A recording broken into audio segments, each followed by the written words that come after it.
আবারও দেশের বিভিন্ন স্থানে দেখা দিয়েছে বন্যা ও জলাবদ্ধতা। কুড়িগ্রামের কাউনিয়া পয়েন্টে তিস্তার পানি বিপদসীমার 11 সেন্টিমিটার নিচ দিয়ে প্রবাহিত হচ্ছে। বৃষ্টি ও উজান থেকে নেমে আসা ঢলে পানি বৃদ্ধি পাচ্ছে ধরলা, তিস্তা, দুধকুমার ও ব্রহ্মপুত্র নদের বিভিন্ন পয়েন্টে। ফলে বন্যার পানিতে নিমজ্জিত হয়ে পড়েছে নদী তীরবর্তী চর ও নিম্নাঞ্চল। এদিকে সক্রিয় মৌসুমী বায়ুর প্রভাবে পটুয়াখালীতে গত 2 দিন ধরে টানা মাঝারি থেকে ভারী বৃষ্টিপাত হচ্ছে। গতকাল সকাল 6টা থেকে আজ সকাল 6টা পর্যন্ত জেলায় 65.9 মিলিমিটার বৃষ্টিপাত রেকর্ড করেছে আবহাওয়া অফিস। টানা বৃষ্টিতে সড়কের বিভিন্ন নিচু স্থানে পানি জমেছে। লক্ষ্মীপুরেও সক্রিয় মৌসুমী বায়ুর প্রভাবে গত 2 দিন ধরে টানা বৃষ্টি হচ্ছে। এতে জেলা শহর সহ বিভিন্ন এলাকায় জলাবদ্ধতার সৃষ্টি হয়েছে।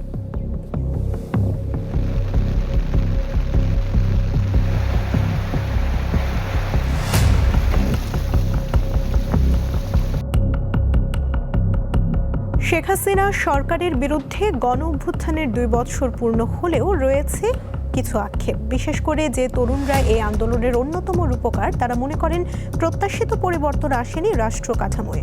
ভবিষ্যতে এগিয়ে যেতে ঐক্য ধরে রাখা প্রয়োজন বলে মনে করেন আন্দোলন সংশ্লিষ্টরা।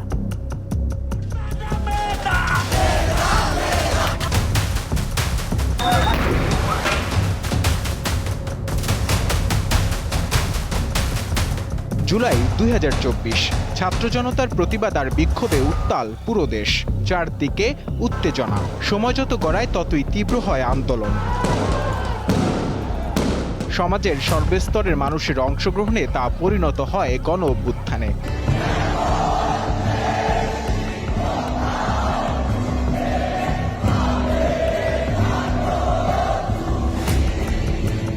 পাঁচ আগস্ট সরকারের পতনের মধ্য দিয়ে শুরু হয় নতুন বাংলাদেশের যাত্রা। দেশকে নতুনভাবে পেতে অকাতরে জীবন দেন শত শত মানুষ। অনেকে বরণ করেন পঙ্গুত্ব। সাহসী এসব যোদ্ধার মহান এই ত্যাগের 2 বছর পার হয়েছে। কতটা বদলেছে বাংলাদেশ? প্রত্যাশা অনুযায়ী প্রাপ্তি কতটুকু? যদি আমাদের এই গণভোটের রায়গুলো বাস্তবায়ন হতো, আমাদের আশাগুলো বাস্তবায়ন হতো, তাহলে আমার মনে হচ্ছে যে আসলে আমি অঙ্গ হারিয়ে কোনো ভুল করিনি। তবে আসলে আমরা যেই আশা প্রত্যাশা করেছিলাম, জনগণ যেটা আশা প্রত্যাশা করেছিল সেটা আসলে এখনো পাওয়া হয়নি। জুলাই আন্দোলনের পর সংবিধান ও রাষ্ট্রের বিভিন্ন ক্ষেত্রে সংস্কারের দাবি জোরালো হয়। অন্তর্বর্তী সরকারের ধারাবাহিকতায় বিএনপি এখন ক্ষমতায়। এই অবস্থায় অনেকে প্রাপ্তি অপ্রাপ্তির হিসাব মিলাচ্ছেন। আমাদের এত বড় একটা অর্জন মনে হচ্ছে যে আমাদের হাত ছাড়া হয়ে যাচ্ছে। আমরা আবারও সেই অন্ধকার ব্ল্যাক হোলের দিকে চলে যাচ্ছি কিনা, এই সব কিছুর দায়িত্ব বিএনপিকে নেওয়া লাগবে। বিএনপি যদিও মুখে বলছেন যে আমরা জুলাইকে ধারণ করি, আমরা সংস্কার শতভাগ করব, কিন্তু শতভাগ উল্টোটা তারা করছেন, বরং পুরাতন ব্যবস্থায় ফিরিয়ে আছেন গিয়ে। এই সব কিছুরই সমাধান হওয়া উচিত। নতুন সরকার আসলো, অনেক অঙ্গীকার করে জুলাইয়ের অভ্যুত্থানের প্রত্যাশা পূরণ করবে, তারা রাষ্ট্র সংস্কার করবে। আসলে তো আমরা কিছুই দেখছি না। তো এখন সামনে কি পরিবর্তন হবে এমন কি কোনো আলামত আছে? আমরা সেটাও দেখছি না। গণ অভ্যুত্থানের মূল শক্তি ছিল তরুণরা। তাদের নেতৃত্বে গড়ে ওঠা জাতীয় নাগরিক পার্টি এনসিপির নেতারা মনে করছেন প্রত্যাশিত পরিবর্তন এখনো আসেনি। আমরা দেখেছি যে 5 আগস্ট পরবর্তী সময় শুধুমাত্র ঐক্য এই রাজনৈতিক ঐক্য বজায় রাখতে হবে। এই জন্য কিন্তু আমরা খুব অ্যাগ্রেসিভলি সংস্কারগুলোকে বাস্তবায়নের কথা বলতে পারি নাই, কারণ ওই যে ঐক্য নষ্ট হবে। কিন্তু দেখেন, আমরা দেখেছি যে এই পুরানো রাজনৈতিক দলগুলো বারবার করে তাদের দলীয় এজেন্ডা সামনে এনেছে এবং সংস্কারটাকে একটা পলিটিক্যাল টুল হিসেবে ইউজ করেছে। যখন রাজনৈতিক সংস্কৃতির এই পরিবর্তনটা আমরা করতে পারছি না, আমরা কি আবার একটা ফ্যাসিবাদ তৈরির দিকে যাচ্ছি কিনা, এটা এই সময় একটা বড় প্রশ্ন হয়ে দাঁড়ায়। ছাত্র জনতার ঐক্যের ফলে সৃষ্টি হয়েছিল জুলাইয়ের বিস্ফোরণ।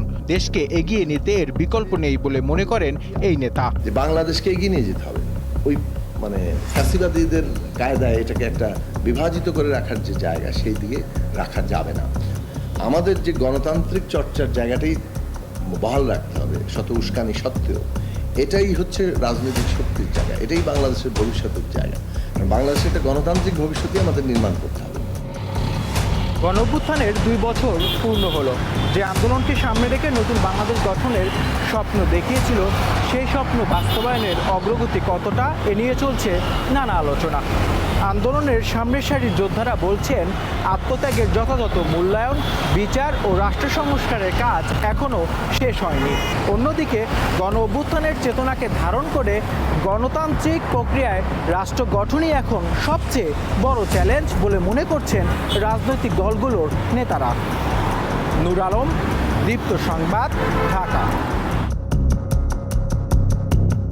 জুলাই গণ অভ্যুত্থানে সরকারি নথি অনুযায়ী আহতের সংখ্যা 14,000-এর বেশি, নিহত 8 শতাধিক। আহতের অনেকে দেশে বিদেশে উন্নত চিকিৎসা নিয়েছেন, তবে অনেকেই এখনো স্বাভাবিক জীবনে ফিরে যেতে পারে। বৈষম্যহীন সমাজ গড়ার লক্ষ্য নিয়ে 2 বছর আগে দেশের তরুণরা রাজপথে নেমে আসেন, জীবন বাজি রেখে সৃষ্টি করেন গণ অভ্যুত্থান। ফলে 5 আগস্ট পতন হয় শেখ হাসিনা সরকারের। আওয়ামী লীগ সরকারকে হটাতে বহু মানুষকে জীবন দিতে হয়, রক্তাক্ত হন হাজার হাজার আন্দোলনকারী, কিন্তু তাদের অনেকেই শারীরিকভাবে ভালো নেই। 24-এর গণ অভ্যুত্থানে আরও অনেকের মতো নাদিম এবং আশানুরও আহত হয়েছেন। নাদিম হারিয়েছেন একটি পা, আশানুরের একটি হাত। তারা দেশে এবং দেশের বাইরে চিকিৎসা নিয়েছেন, কিন্তু এখন তাদের পর্যাপ্ত চিকিৎসা ব্যবস্থা অনেক জায়গাতেই ব্যাহত হচ্ছে। তারাই বলছেন তাদের মতো আরও অনেক সহযোগী সহসাথী তারা চিকিৎসা পাচ্ছেন না। আসুন জেনে নেই তারা নিজেরা কি বলছেন। পা হারানো নাদিমের প্রয়োজন একটি উন্নত মানের কৃত্রিম পা, আর থাইল্যান্ড থেকে চিকিৎসা নিয়ে ফেরা আশানুর চান কর্মসংস্থান। এই পাটা আমাদের ব্র্যাক সেন্টার থেকে রিপন স্যার আমাদের দিয়েছিলেন যে 5 বছরের ভিতরে যে কোনো সমস্যা হলে আমাদেরকে দেখাতে পারবো। 5 বছর পরে যদি আমাদের মনে সমস্যা হয়, ওটা আমরা মনে একটা জিনিসের দাম অনেক টাকা, এটা রবারের দাম 70,000 টাকা, এটা আমাদের দ্বারা সম্ভব না। চাকরি বাকরি করতাম, ফ্যামিলিকে চালাতে পারতাম। এখন আমরা যে টাকাটা পাই বা সম্মানে আমার যতটুকু সরকার যে ভাতাটা দেয়, সেটা আমাদেরকে আসলে চিকিৎসা করতে হয়, বিভিন্ন মেডিকেলে দৌড়ঝাঁপ করতে হয়, যেহেতু আমরা থাকি গ্রাম অঞ্চলে। আমাদের ওই মেডিকেলে তো আমাদের ওই চিকিৎসাগুলো হয় না। 18 বছরের রাকিব হোসেন তিনি জানালেন 24-এর আন্দোলনে তার পিঠে গুলি লেগেছিল। সেনাবাহিনী আর আনসার বাহিনীর দ্বারা আর কি আহত হই। আমার ডিরেক্ট আর কি লাইফ বোতল লাগে, স্নাইপার গুলির মাধ্যমে আমার লাইফ বোট আর কি আমি নিচু হই, দিন আমার পিঠের এক পাশে ঢুকে আর অন্য পাশে বের হয়ে যায়। মোহাম্মদ নাহিদুর হারিয়েছেন একটি চোখ। আক্ষেপ করে বলেন, জুলাই মাস এলেই শুধু তাদের স্মরণ করা হয়। আমরা যে সুন্দর দেশের জন্য স্বপ্ন দেখেছি, আমি একটা চোখ হারিয়েও আমার বুক কষ্ট থাকতো না যদি আমি আমাদের এই সুন্দর দেশটা দেখতে পারতাম, যেখানে কোনো বৈষম্য থাকবে না, যেখানে কোনো ভেদাভেদ থাকবে না, যেখানে সরকার আমাদের সুচিকিৎসা দিবে, আমাদের দায়িত্ব নিবে। ওই কাঙ্ক্ষিত লক্ষ্যে আমরা পৌঁছাতে পারি। সাজিদ হাসান রিমন 24-এর গণঅভ্যুত্থানে তার একটি চোখ নষ্ট হয়ে যায়, তার মধ্যেও হতাশা আর অপ্রাপ্তির ক্ষোভ। আগের মতো রেসপন্স আমরা ডাক্তার থেকে পাচ্ছি না, বিকজ একদম গাছার অবস্থা। তারা টাইম টু টাইম আমাদের ফলো আপ নিচ্ছে না, ওষুধ দিলে দিচ্ছে, নাইলে নাই। বৈষম্যের বিরুদ্ধে লড়াই করা যোদ্ধারা হাসপাতাল ছেড়েছেন ঠিকই, কিন্তু তাদের অনেকে আর ফিরে পাননি স্বাভাবিক জীবন। লাবণী গুহ, দীপ্ত সংবাদ, ঢাকা। আজ 22শে শ্রাবণ, বিশ্বকবি রবীন্দ্রনাথ ঠাকুরের 85তম প্রয়াণবার্ষিকী। 1348 বঙ্গাব্দের এই দিনে কলকাতার জোড়াসাঁকোর পৈতৃক বাড়িতে তিনি শেষ নিঃশ্বাস ত্যাগ করেন। 1268 বঙ্গাব্দের 25শে বৈশাখ কলকাতার জোড়াসাঁকোর ঐতিহ্যবাহী ঠাকুর পরিবারে তার জন্ম। মাত্র 8 বছর বয়সে লেখালেখি শুরু করেন রবীন্দ্রনাথ ঠাকুর। কবিতা, উপন্যাস, ছোট গল্প, নাটক, প্রবন্ধ, ভ্রমণ কাহিনী, চিঠিপত্র ও শিশু সাহিত্য সহ বাংলা সাহিত্যের প্রায় সব শাখায় তিনি রেখে গেছেন অসামান্য অবদান। গীতিকার, সুরকার ও চিত্রশিল্পী হিসেবেও তিনি অনন্য উচ্চতায় অধিষ্ঠিত। সাহিত্যের পাশাপাশি শিক্ষা, সমাজ সংস্কার ও পল্লী উন্নয়নেও গুরুত্বপূর্ণ ভূমিকা রাখেন রবীন্দ্রনাথ। কৃষকদের জন্য কৃষি ঋণ ব্যবস্থা চালু করেন এবং নতুন শিক্ষাদর্শের ভিত্তিতে প্রতিষ্ঠা করেন বিশ্বভারতী।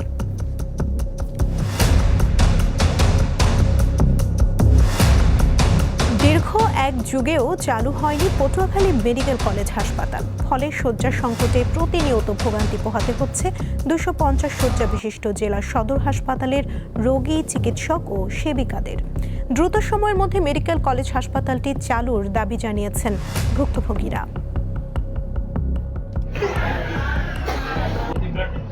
এটি পটুয়াখালীর 250 শয্যা বিশিষ্ট হাসপাতালের চিত্র। এখানকার ভর্তি রোগীরা শয্যা না পেয়ে চিকিৎসা নিচ্ছেন মেঝে, করিডোর কিংবা বারান্দায়। প্রতিনিয়ত এই হাসপাতালটিতে ভর্তি থাকছে 800 থেকে 1000 রোগী। বছরের পর বছর এভাবে ভোগান্তি নিয়ে চিকিৎসা সেবা নিচ্ছেন রোগীরা। এসব রোগীদের চিকিৎসা সেবা দিতে হিমশিম খাচ্ছেন এখানকার চিকিৎসক ও সেবিকারা।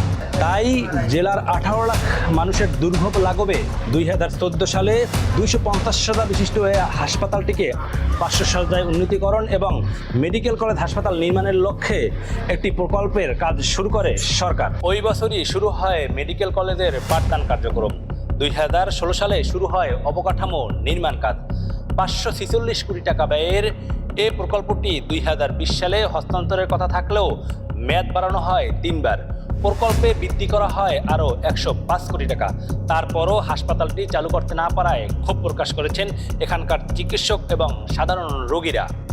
3টে যদি বাচ্চা এক পেটে বড় বড় বাচ্চা, তার ছোটটাও না, এত কষ্ট এমনিতেই হয়, মায়েদেরও হয়, বাচ্চাদেরও হয়। বাচ্চাদের একটু ঠিক মতো বসানো যায় না, শোয়ানো যায় না, আমরা বসতে পারি না।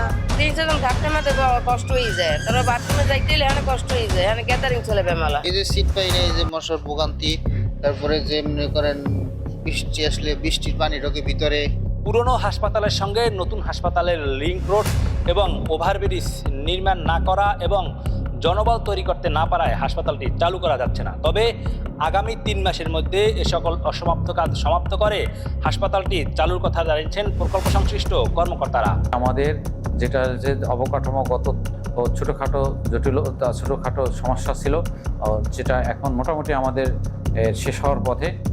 আমরা আশাবাদী হয়তো আগামী 2 থেকে 3 মাসের ভিতরে আমরা চালু করতে পারবো। 500 শয্যা বিশিষ্ট ব্যবস্থায় এই হাসপাতালটি চালু হলে উপকূলের মানুষ পাবে আধুনিক চিকিৎসা সেবা, পাশাপাশি সাধারণ রোগীরা পাবে বিশেষায়িত অপারেশন সুবিধা। পটুয়াখালী থেকে মোহাম্মদ ইমরান, দীপ্ত সংবাদ। সারা দেশে তেল গ্যাস সংকট, বিদ্যুতের ভুতুড়ে বিল, আইন শৃঙ্খলা পরিস্থিতির অবনতি এবং নিত্য প্রয়োজনীয় দ্রব্যের আকাশচুম্বী মূল্য বৃদ্ধির প্রতিবাদে আজ দেশের সব মহানগরী ও জেলার উদ্যোগে জেলা প্রশাসক কার্যালয়ের সামনে অবস্থান কর্মসূচি পালন ও প্রধানমন্ত্রীর নিকট স্মারকলিপি প্রদান করবে 11 দলীয় ঐক্য। রাজধানীর মুক্তাঙ্গনে অবস্থান কর্মসূচি পালন ও সংশ্লিষ্ট মন্ত্রণালয়ের সচিবালয় অভিমুখে যাত্রা করবে জোটটি। মুক্তাঙ্গনে আছেন সহকর্মী আলোয়ান খান, সরাসরি যুক্ত হচ্ছেন তিনি। আলোয়ান, জোটের নেতারা কখন সচিবালয়ের উদ্দেশ্যে রওনা দেবেন, সেখানকার সার্বিক পরিস্থিতি আমাদের জানাবেন।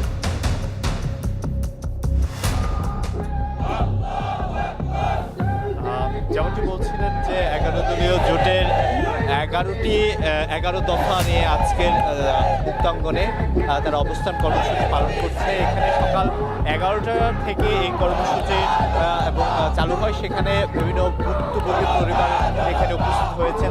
তারা তাদের যে গ্যাসের বিদ্যুতের সমস্যার কথা তারা উল্লেখ করেছেন এবং আমরা দেখতে পেরেছি বিভিন্ন ধরনের 11 দলীয় বিভিন্ন নেতাকর্মীরা এখানে অবস্থান করছে। তারা এসেছে এবং বিভিন্ন নেতাকর্মীরা এখানে এসে প্লে কার্ড এবং বিভিন্ন ধরনের স্লোগান দিচ্ছে এবং তারা জানাচ্ছে যে দ্রব্যমূল্যের যে ঊর্ধ্বগতি তা নিয়ন্ত্রণ করার থেকে শুরু করে গ্যাসের জ্বালানি তেল এবং গ্যাস সংকট নিরসনে যেন সরকার খুব দ্রুতই কাজ করে। তারা আজকে যে 11টি দাবি দিয়েছে সে 11টি দাবির মধ্যে আমরা দেখেছি গত 3 মাসে আদায়কৃত ভুতুড়ে বিদ্যুৎ বিল অবিলম্বে গণশুনানির আয়োজন করে তা কমাতে হবে এবং তার ভিতরে যা ভুক্তভোগী যেই সংশ্লিষ্ট প্রতিষ্ঠান এখানে দায়ী তারা যেন সেই প্রতিষ্ঠানের বিরুদ্ধে দৃষ্টান্তমূলক শাস্তি দেয় সরকার, সেই কথাও কিন্তু এখানে বলা হয়েছে। এবং এখানে আরেকটি বিষয় আমরা বলি যে গ্যাস সংকটের যে বিষয়ে মহেশখালী এলএনজি টার্মিনালের ব্যর্থতার পূর্ণাঙ্গ তদন্ত এবং ক্ষয়ক্ষতির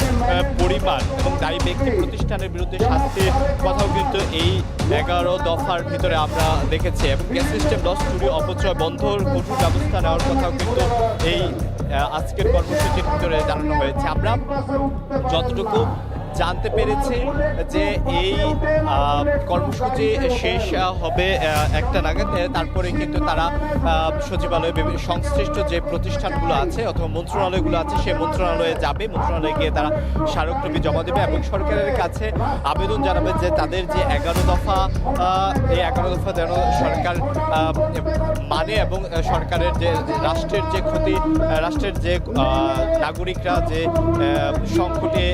সংকটের মধ্য দিয়ে যাচ্ছে সেই নিরসনের জন্য কাজ করে এবং তারা দাবি জানাচ্ছে। এখান থেকে আমরা তারা হার্ড কিছু দাবি জানাচ্ছে, সেই দাবিগুলোর ভিতরে আমরা দেখেছি যদি এই সংকট মোকাবেলা করতে সরকার ব্যর্থ হয় তাহলে সরকারকে কিন্তু তারা জানাচ্ছে যে সরকার যেন ক্ষমতা ছেড়ে দেয়, এমন দাবিও কিন্তু তারা এখানে জানাচ্ছে। আমরা এই মুক্তাঙ্গনের অবস্থাটা, মুক্তাঙ্গনে সকাল 11টা থেকে কিন্তু বিভিন্ন ধরনের নেতাকর্মীরা অবস্থান কর্মসূচি নিয়েছে।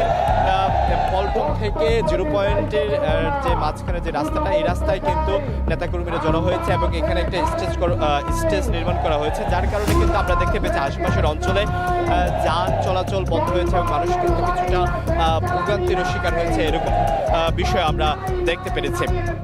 আমরা এই পরিস্থিতি আমরা বর্তমানে অবস্থান করছি এখানের 11 দলীয় নেতা এবং জামায়াতের আমির ডক্টর শফিকুর রহমান কিন্তু বর্তমানে এখানে অবস্থান করছেন। তিনি এখানে বক্তব্য দেবেন, বক্তব্য শেষে হয়তো এখান থেকে সচিবালয়ের দিকে যাবেন এবং তাদের স্মারকলিপি তারা জমা দেবেন সংশ্লিষ্ট প্রতিষ্ঠানের কাছে।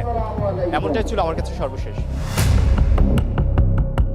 মানবতা বিরোধী অপরাধের দায়ে ফাঁসির দণ্ড নিয়ে ভারতে থাকা সাবেক প্রধানমন্ত্রী শেখ হাসিনাকে জুলাই গণঅভ্যুত্থানের বার্ষিকীর দিনে নয়াদিল্লিতে সংবাদ সম্মেলনে বক্তব্য দেওয়ার সুযোগ দেওয়ায় ক্ষুব্ধ প্রতিক্রিয়া জানিয়েছে বাংলাদেশ সরকার।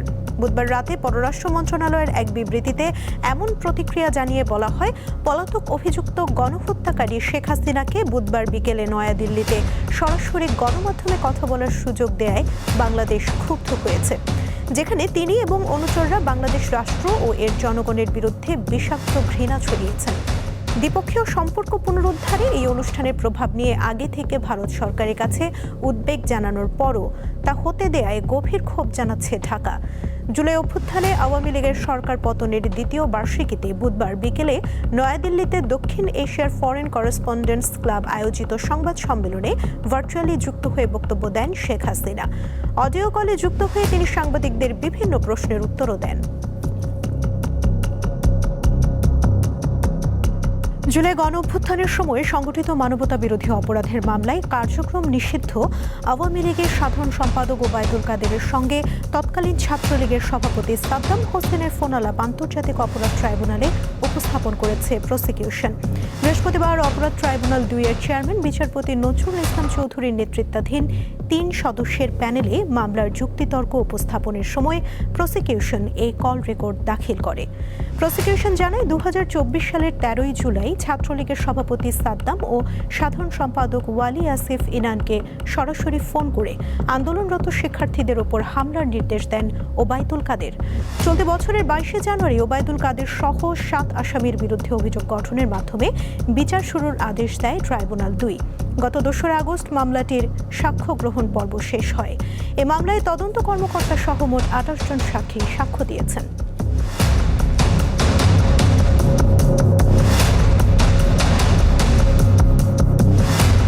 যে কোনো দুর্ঘটনায় আহতদের সরকারি হাসপাতালের পাশাপাশি সকল বেসরকারি হাসপাতালেও চিকিৎসা দিতে হবে বলে রায় দিয়েছে আদালত। এ সংক্রান্ত একটি সার্কুলার জারি করেছে স্বাস্থ্য মন্ত্রণালয়ের সচিবকে নির্দেশ দিয়েছে হাইকোর্ট। বৃহস্পতিবার বিচারপতি মোহাম্মদ হাবিবুল গনি এবং বিচারপতি সৈয়দ মোহাম্মদ তাজরুল হোসেনের দ্বৈত বেঞ্চ এ রায় দেয়। শুনানিতে HRPB পক্ষের আইনজীবী ছিলেন মঞ্জুল মোর্শেদ। তিনি জানান, যে কোনো দুর্ঘটনায় আহতদের চিকিৎসা দিতে গড়িমসি করে বেসরকারি হাসপাতালগুলো।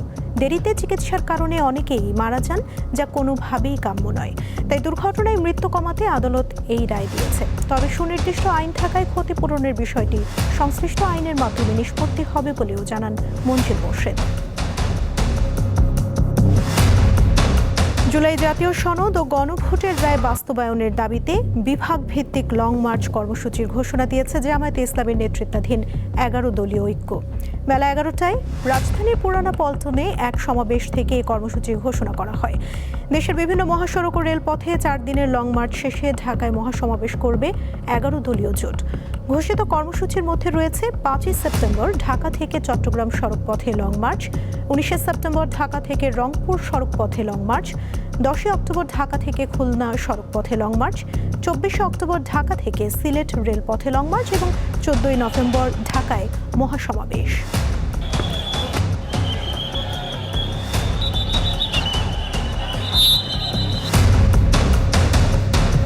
20 আগস্ট হতে যাচ্ছে দেশের 23তম রাষ্ট্রপতি নির্বাচন।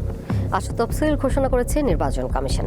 দুপুরে আগারগাঁওয়ের নির্বাচন কমিশন ভবনে ইসির সিনিয়র সচিব আক্তার আহমেদ জানান, তফসিল অনুযায়ী 13 আগস্ট সকাল 10টা থেকে বিকেল 4টা পর্যন্ত নির্বাচন কর্মকর্তার কাছে মনোনয়নপত্র জমা দেওয়া যাবে। 16 আগস্ট মনোনয়নপত্র বাছাই করা হবে। প্রার্থিতা প্রত্যাহারের শেষ সময় 18 আগস্ট। আর 20 আগস্ট দুপুর 2টা থেকে বিকেল 5টা পর্যন্ত জাতীয় সংসদের অধিবেশন কক্ষে সংসদ সদস্যরা রাষ্ট্রপতি নির্বাচনে ভোট দেবেন।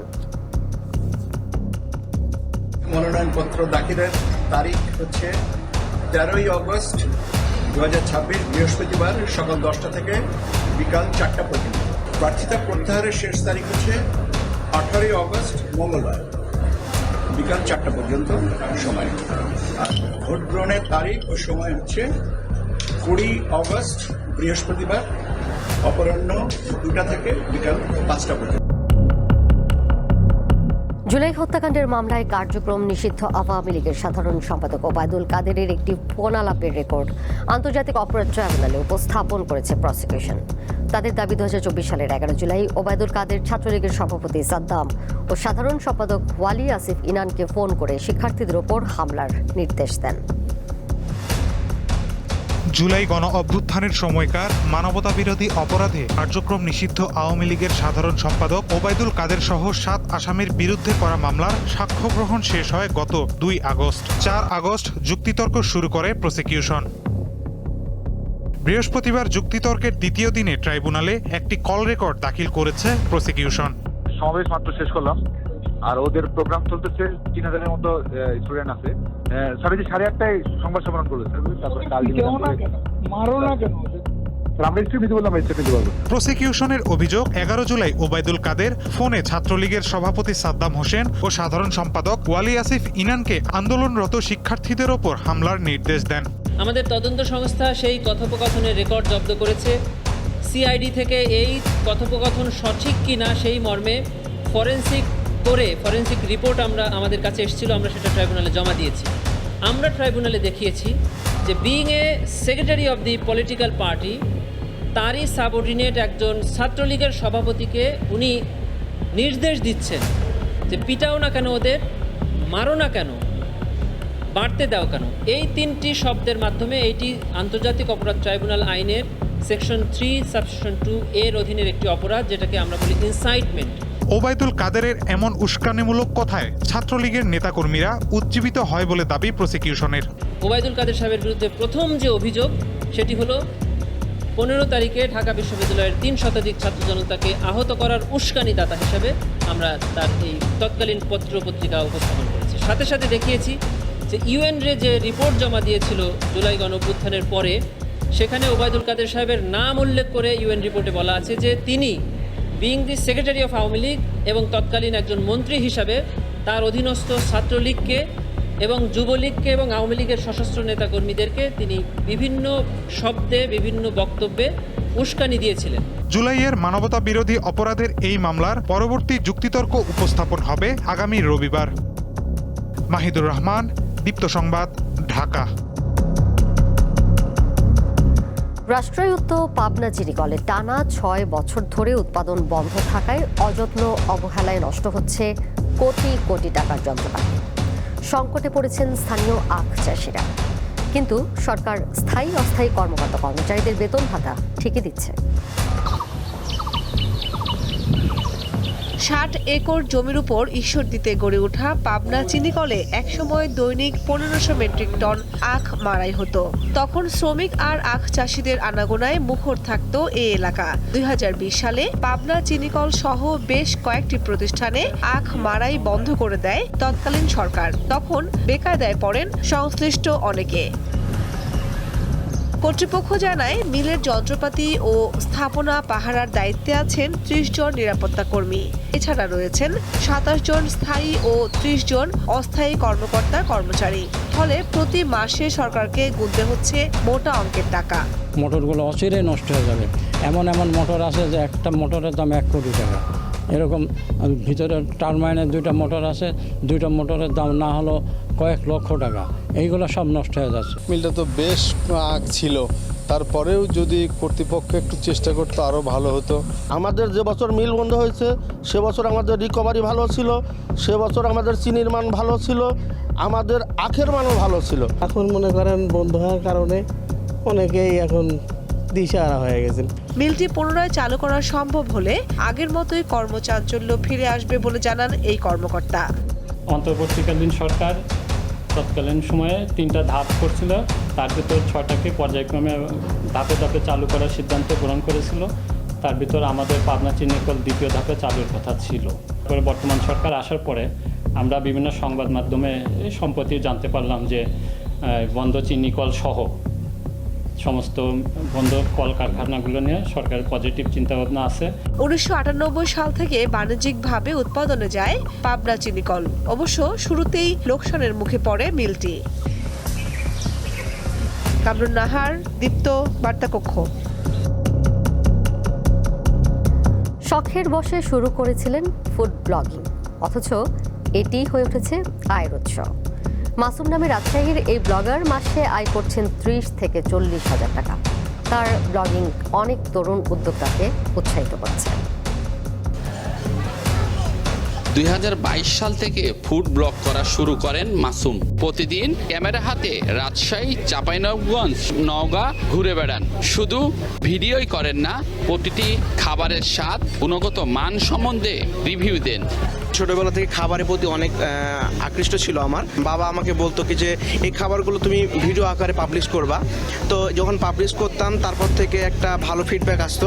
এই ভিডিওগুলো টিকটক, ইনস্টাগ্রাম, ফেসবুক সব জায়গাতেই প্ল্যাটফর্মে আপলোড করি। তো এই থেকে যে রেভলিউশনগুলো আসে সেখান থেকে আমি একটা ভালো ফিডব্যাক পাই। আমি নিজে চলতে পারি, আমার ফ্যামিলিকে কিছু সাহায্য করতে পারি। তার ভিডিও তৈরির মাধ্যমে ছোট ছোট রেস্টুরেন্টগুলো এবং ফুড কোর্টগুলো পেয়েছে তাদের নতুন ঠিকানা। মাসুম ভাই আমার ছোট একটা ফুড কোর্ট ছিল, সেখান থেকে আমার ভিডিওগুলো করতো। ভিডিওগুলো করার পথে অনেক মানুষ তার মাধ্যমে প্রচারণা দেখতে পেল। যে শখ একদিন ছিল শুধু ভালো লাগার, আজ সেটি হয়েছে আয়ের উৎস আর নতুন ছোট উদ্যোক্তাদের পরিচিত করার এক শক্তিশালী মাধ্যম। ইউসুফ আদনান, দীপ্ত সংবাদ, রাজশাহী। চট্টগ্রামের বিভিন্ন বেসরকারি হাসপাতালে অভিযান চালিয়েছে চট্টগ্রাম উন্নয়ন কর্তৃপক্ষ CDA। দুপুরে পাঁচলাইশ পার্কভিউ হাসপাতালের মাধ্যমে এই অভিযান শুরু হয়। পরে ইবনে সিনা ডায়াগনস্টিক সেন্টার, ডেল্টা হাসপাতাল সহ বেশ কয়েকটি প্রতিষ্ঠানে অভিযান চালানো হয়। CDAর চেয়ারম্যান বেলায়েত হোসেন জানান, বাণিজ্যিক স্থাপনাগুলোকে নিয়মের মধ্যে আনতে এই অভিযান চলছে। অভিযানে যাদের নকশা বহির্ভূত অবস্থান প্রমাণ হবে তাদের বিরুদ্ধে ব্যবস্থা নেওয়া হবে। এ সময় পার্কভিউ হাসপাতালকে পার্কিং এরিয়ায় থাকা জেনারেটর সহ বিভিন্ন সরঞ্জাম সরিয়ে ফেলার নির্দেশনা দেওয়া হয়। এছাড়া ইবনে সিনা ডায়াগনস্টিক সেন্টার ও ডেল্টা হাসপাতালের পার্কিং এরিয়া যথাযথ না হয় ভবনের কাগজপত্র নিয়ে সংশ্লিষ্ট কর্মকর্তাদের সাথে দেখা করার নির্দেশ দেওয়া হয়। চট্টগ্রামে ইন্স্যুরেন্স কোম্পানি ও মানবাধিকার কমিশনের পরিচয়পত্র ব্যবহার করে দীর্ঘদিন ধরে ইয়াবা পাচার করে আসা একটি বাইকার গ্যাংয়ের 6 সদস্যকে আটক করেছে র্যাব 7। আজ দুপুরে নগরের বহদ্দারহাট কার্যালয়ে সংবাদ সম্মেলনে এ তথ্য জানান কোম্পানি কমান্ডার তাওহিদুল ইসলাম। তিনি জানান, গোপন সংবাদের ভিত্তিতে র্যাব জানতে পারে কক্সবাজার থেকে মোটরসাইকেল যোগে ইয়াবার একটি বড় চালান চট্টগ্রাম মহানগরে আনা হচ্ছে। পরে পটিয়া সরকারি কলেজ জামে মসজিদ সংলগ্ন এলাকায় অস্থায়ী চেকপোস্ট বসিয়ে অভিযান চালানো হয়। আটক করা হয় 6 জনকে। পরে তাদের 5টি মোটরসাইকেলে বিশেষভাবে তৈরি চেম্বার থেকে উদ্ধার করা হয় প্রায় 1 লাখ পিস ইয়াবা। জব্দ করা হয় মোটরসাইকেলগুলো।